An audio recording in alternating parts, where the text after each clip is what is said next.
Do you know why I pulled you over today? Some law? That's right, a law. This law to be exact. Laws of exponents? I've never even heard of these. How was I supposed to know? Well, you must have never heard of Math Antics. They're this really cool math video series. They have all sorts of basic math videos, and the host is really funny.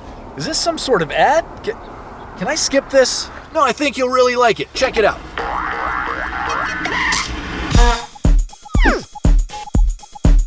Hi, this is Rob. Welcome to Math Antics. In this video, we're going to learn about the laws of exponents. If you look up the laws of exponents online or in a math book, you'll probably see a long list of equations that looks something like this. Wow, that's kind of overwhelming when you see them all at once. But don't worry, we'll take them one step at a time, and you'll see that they're not that complicated after all. But before we get going, if you're not confident with the basics of exponents, I highly recommend watching our previous videos about them before moving on in this video. Okay, let's start with just the first two laws on our list, which should look familiar if you watched our video called Exponents in Algebra.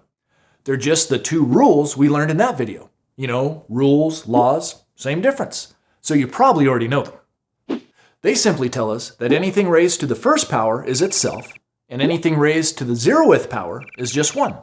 And because we already know about exponents that are higher integer values, like x to the second and x to the third, that means we've pretty much got things covered, right?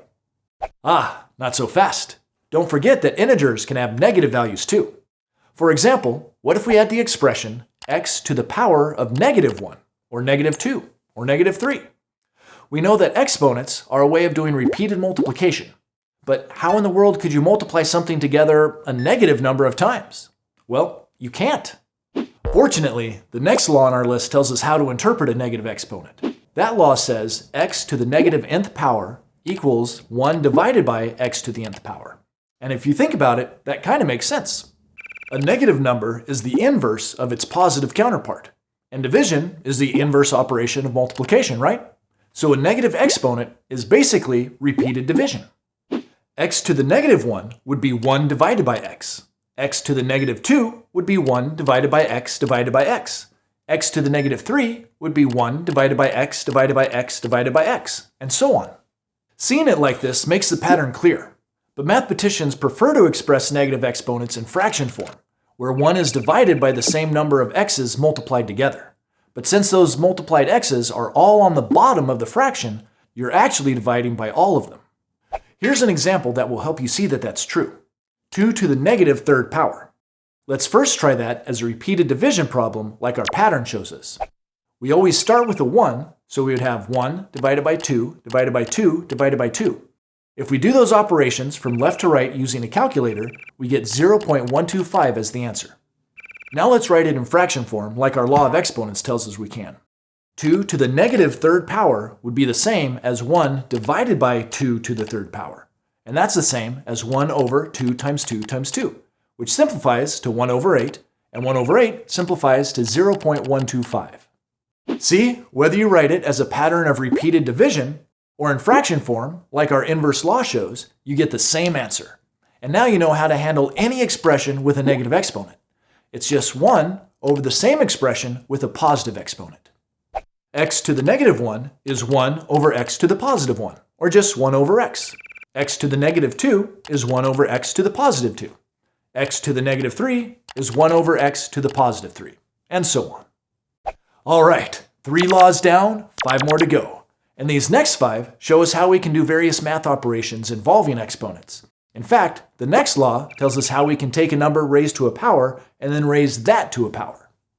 As you can see, it shows an expression, x to the power of m, grouped inside parentheses, and then that whole group is being raised to the nth power. It's a nesting situation, kind of like those Russian nesting dolls.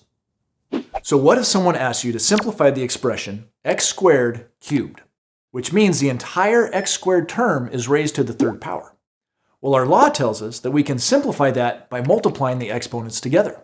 See how it equals x to the power of mn, which means m times n? That means x squared raised to the 3rd power would be the same as x to the power of 2 times 3, which is 6. Want to see why that's true?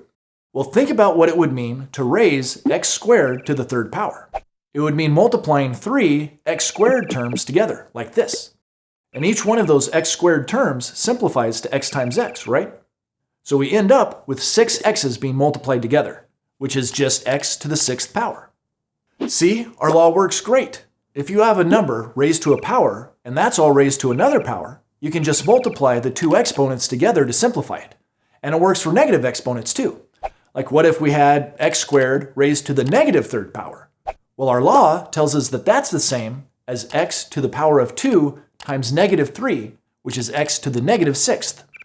To see if that's true, we'll need to use the law we just learned about negative exponents and rewrite this as 1 over x squared to the positive 3rd power.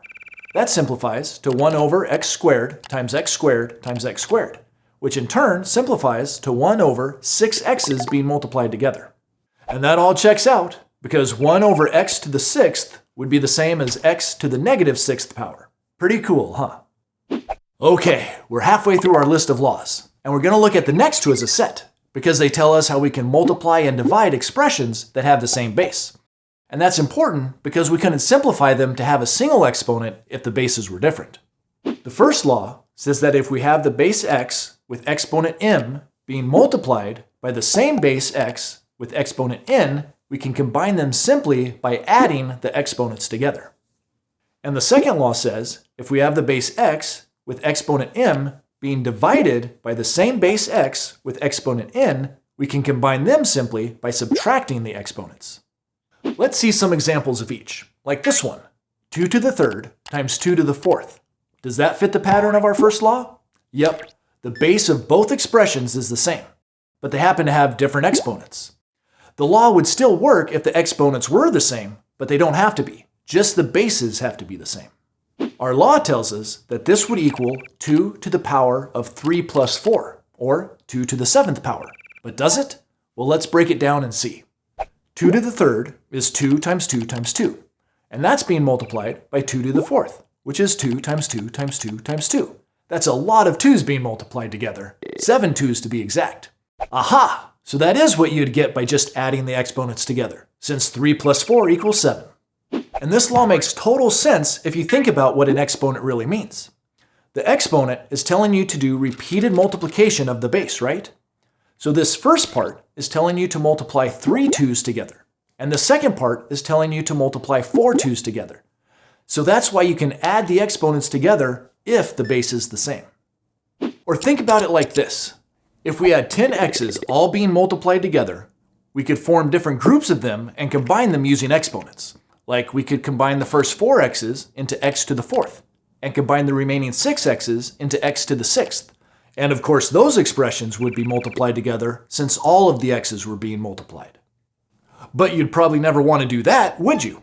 I mean, why not just combine all 10 x's into the expression x to the 10th? Ah, but there you see that our law holds true.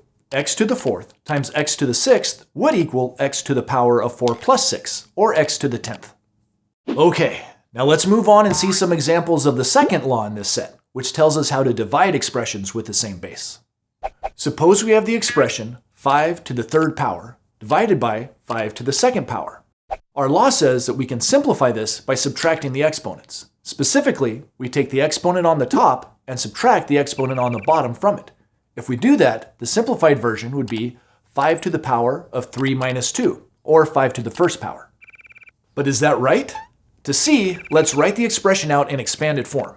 On the top of our division problem, we have 5 to the 3rd, which is 5 times 5 times 5. And on the bottom, we have 5 to the 2nd, which is 5 times 5. Does this look like something you've seen while simplifying fractions? Yep, since all the bases are the same, they form pairs of common factors on the top and bottom that can be canceled out. This 5 over 5 cancels, and this 5 over 5 cancels. If you don't know why that works, be sure to watch our video about simplifying fractions. And what do we end up with? Well, all the factors on the bottom canceled out, which leaves 1 since there's always a factor of 1. And there's only one 5 left on the top. So our expression simplified to 5 over 1, or just 5. Following our law, we got a simplified version of 5 to the 1st power, which is also just 5. So it really did work. But to make sure you've really got it, let's try using this law again with the expression x to the 4th power over x to the 6th power. This one's interesting. Our law says that we can simplify it by subtracting the bottom exponent from the top, right? But in this case, that will give us a negative exponent because the bottom exponent is bigger than the top. 4 minus 6 would be negative 2. So according to our law, this expression should be equal to x to the negative 2. Let's try writing it out in expanded form to see if that's true. On the top, x to the 4th would be the same as 4x's multiplied together. And on the bottom, x to the 6th would be the same as 6x's multiplied together. Once again, we see that there are pairs of common factors that we can cancel. 4 pairs to be precise. And when we cancel them all, we're left with a 1 on the top, because there's always a factor of 1, and only 2 x's multiplied together on the bottom. If we recombine these 2 x's, we get 1 over x squared. And if you remember the law we learned earlier about negative exponents, you'll see that 1 over x squared is exactly the same as x to the power of negative 2. So these laws really do work. Okay, it's finally time to look at the last 2 laws on our list. And fortunately, they're pretty easy ones, so we're not going to spend too much time on them. These laws look kind of similar to the last pair. Just like before, the first one involves multiplication and the second one involves division. But notice that in these laws, the bases are different, but the exponents are the same. That's the exact opposite of the situation with the last pair of laws. It turns out that these laws aren't about simplifying exponents, they're about how you can distribute or undistribute a common exponent to different bases. The first law shows this group, x times y, that's being raised to the power of m. And it says that you can rewrite it as x to the m times y to the m. In other words, you can distribute the exponent to each factor in the group. And the second law shows the group, x divided by y, that's being raised to the power of n. And it says that you can rewrite it as x to the n divided by y to the n. In other words, you can distribute the exponent to each part of the fraction. Of course, these laws would work in reverse too, and you could undistribute the exponents if they're the same. For example, if you're given the expression x squared times y squared, you could rewrite that as the quantity x times y squared. And if you have the expression x squared divided by y squared, you could rewrite that as the quantity x over y squared. Here are 2 expressions that will help you see why you can distribute or undistribute exponents like our laws show. In the first expression, we have the quantity x times y squared, and that's the same as x times y times x times y. And the commutative property says that we can rearrange those factors like this, x times x times y times y. But look, we can simplify that into x squared times y squared, so that checks out. In the second expression, we have the quantity x over y squared. That's the same as x over y times x over y. To multiply these fractions, we just multiply the tops and multiply the bottoms, which gives us x times x over y times y. And that simplifies to x squared over y squared, so that one checks out too.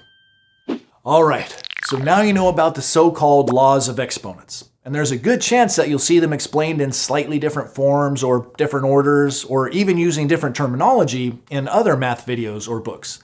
But the basic ideas will be the same. Some people like to try to memorize this list of laws, and you can do that if you want to.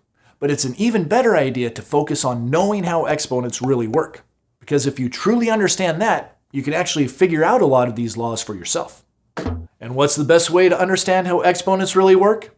Yep, you gotta practice. So be sure to do some problems with exponents on your own. As always, thanks for watching Math Antics, and I'll see you next time. Learn more at mathantics.com. So what'd you think? I thought you said the guy was gonna be funny.